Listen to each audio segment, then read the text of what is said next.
G'day everyone, I'm Ben and this is Counterfeit Christianity. I'm glad to be here. Just want to remind everyone we have a Discord channel below. If you want to come in and have some authentic conversation, that's what it's for. Yeah, if you want to have real conversations with other real people, then jump on. I was talking to my friends yesterday, a couple of my mates, and a guy from New Zealand and another guy from Australia. I have a few groups with people around the world and it's really fun to talk about real things. One of the things that came up yesterday again was this idea of just in time, not just in case.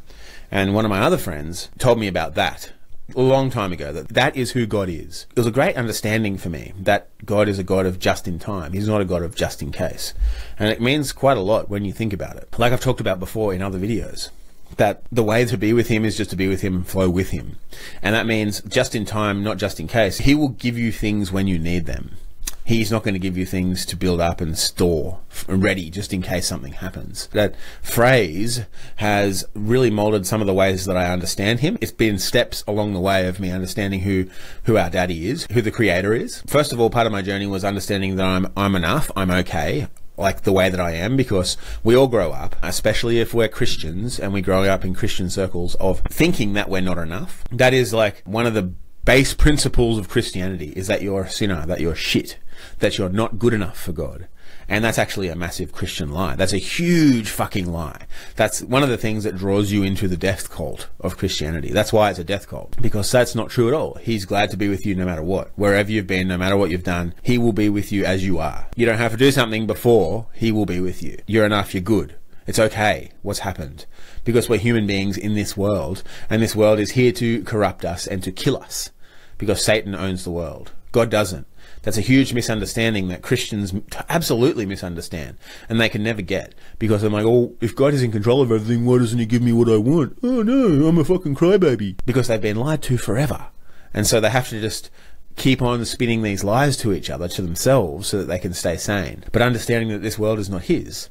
This world is not ours. We're just in this world. And the only way to be absolutely free is to be in a relationship with the living God and to flow with that. That means understanding your desires and realizing that he gave them to you, but understanding that that will come in his timing and that good things will come in his timing. You have to excuse me a bit today. I have a blocked nose because I've said before I have a lot of food allergies. And if I have anything with weed in it, it destroys me. And a couple of days ago, my kids had some pizza shapes and I'm like, oh, that's so good. I had one. Just one, and now look at me. It's retarded, but yeah, it's just part of my life. That's one of the hugest Christian lies, is that we're sinners and that we are not good enough for him. It's the exact opposite of that. The Christianese about being good and all that sort of stuff and justified and all this fucking shit that has no meaning. All they're trying to say is you're not good enough. You have to look better. You have to act better so you can trick God into thinking that you're good. That's basically what Christianity is. But the truth of being with the living God is just being with him, right? And he's glad to be with you no matter what. Wherever you are, he's good. Some Christians sort of understand that, but then they have all these indoctrinated lies behind them that they're like, what, really? How does that work? They don't get it. So that's one of the huge core lies of Christianity, that we're not good enough for God. The reason that Jesus came is to show us who God is. The sin that he came to stop is the sin of being religious. He came to protect us from that. He came to say, be with my dad. He is your dad too. This is how you are with him. This is how to live with each other. Religion is death. All religion is death. All systems are death. It's very simple. Be with our dad. Here, this is how you live. And then that's what he came to show us. He came to protect us from that evil shit that slimes up and grabs hold of your heart and destroys you from the inside. That's why he came. That God is a God of just in time, not just in case. And that's why systems don't work. Because a system basically is, I've asked God for things in my life and he didn't do it for me. So here's a bunch of plans, here's a system, here's some rules and regulations, here's some steps to show everybody else how I figured all this stuff out and made it work for myself. Because I'm not okay with being with God. I'm not okay with letting him flow me into the places that are good for me.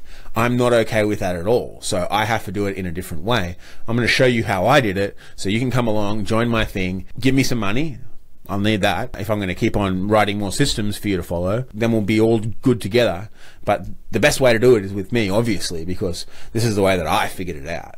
I've figured God out. God is just in time, and you have to be okay with just in his time, not just in my time, not in all the fucking shit that I want to happen. That's the reason that nothing really works in this world, especially for Christians. That's why there's so many huge systems built around Christianity. It's because they're not with him. They don't know who he is. They don't have any understanding of what it's like to be free, because they've had to figure it out for so long. The people before them who gave them the system that they're in had to figure it out. And that's been happening for thousands and thousands of years. And that's been built on pagan rituals and death. The things that they're actually working towards that they don't realize is a pagan god. Their god is Baal, Ishtar, Molech, Satan. They're not with the living God, because if you have to do anything specific other than be yourself and want to be in relationship with him, then you're not with the living God. We've been told the opposite for so long. We've been told that we have to figure this shit out on our own, otherwise we're fucked. We've been told that we're sinners and we're burning in hell, because their God is Satan.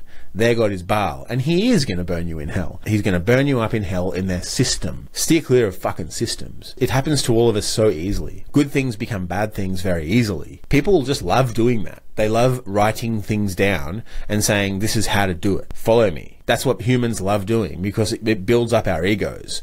We love that for some reason.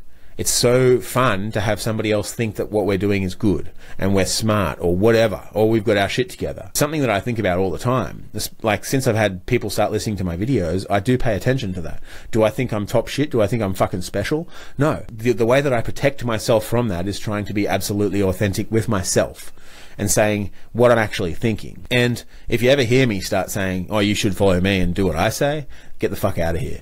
The only thing that matters is for you to be in connection with our daddy, with the living God, with the creator of the world. I can't tell you how to do that. It's going to be, I can tell you a basic, simple way, just the way that it worked for me. Be with him, and he will just say to him clearly, I want to hear you. I want to be with you. I want this to happen in my life. Can you show me how this works? And then he'll flow you into that. That's the basic way that it works. It's going to be different for all of us because our journey is so different from the guy next to us, right? From the girl next to us. Our journeys are so massively different. And that's part of stripping away Christianity from me. And me repenting from that is being able to see why I think things. I've talked about it in the past. One of the huge things that is a big thing in Christianity that's pushed on us, that gay people are evil. That's something that I had to separate myself from. It's huge. For some reason, they focus on gays a lot. They focus on people who aren't normal, right? They focus on that a lot. I think it's because they want to take the other people looking at them and what they're actually thinking, feeling and doing and putting it on someone else who they can say is obviously sinning, right? I was indoctrinated into it. All of us who are indoctrinated into systems, it's not our fault. It's hard though, because it feels bad. It feels shameful when we think about the world in a specific way and we realize, fuck, I've been tricked by this. The most evil people are the ones that realize that they've been tricked by it, but then still go on with that system and do that same thing to other people. That's what pastors do. Not all. Some of them think they're doing good things. Some of them think that what they're doing is right. But most of them understand what's happening because there is a point that they think, man, this is just coercion. There's all these rules and regulations. There's all these meetings. There's all these people getting together and figuring shit out. Like, you'd think that'd be a bit of a fucking clue, right?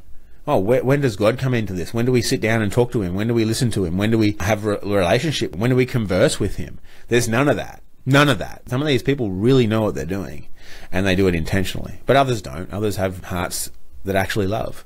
And it's hard because we get caught up in this stuff and then we feel really, really embarrassed. It's shameful. It's a shameful thing that you're doing if it's intentional. But if you've just been caught up in it, you're just indoctrinated and that's all you've ever known your whole life, how could you even know? It's fine. It's okay.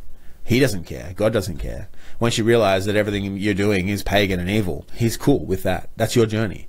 And other people have different journeys. That was my journey, but other people have very vastly different journeys from that. And that's okay because he's a God of just in time, not just in case. He's going to be with you where you need him, no matter where you are in your life. You can't miss his plan. A lot of Christians like to talk about that. Oh, God wants me to do this. God wants me to do that. I don't want to miss out. That's not how it works. He wants to be with you and he will make everything good when you are with him. Just be with him. He only wants that. He's just being there for us because everything is a choice. He just wants to be with us. And that's the simple thing. The world owns your mind and owns everything around you. And the only thing that they can't touch is that relationship with him and that free-flowing way that surpasses everything, all of our understandings. This is my understanding. I don't know shit. Like it? subscribe, pass it on, all that sort of good stuff. I really am thankful. Jump on in to the Discord chat if you want to have authentic conversations, and yeah, we can go from there. Anyway, take it easy. I'll see you later.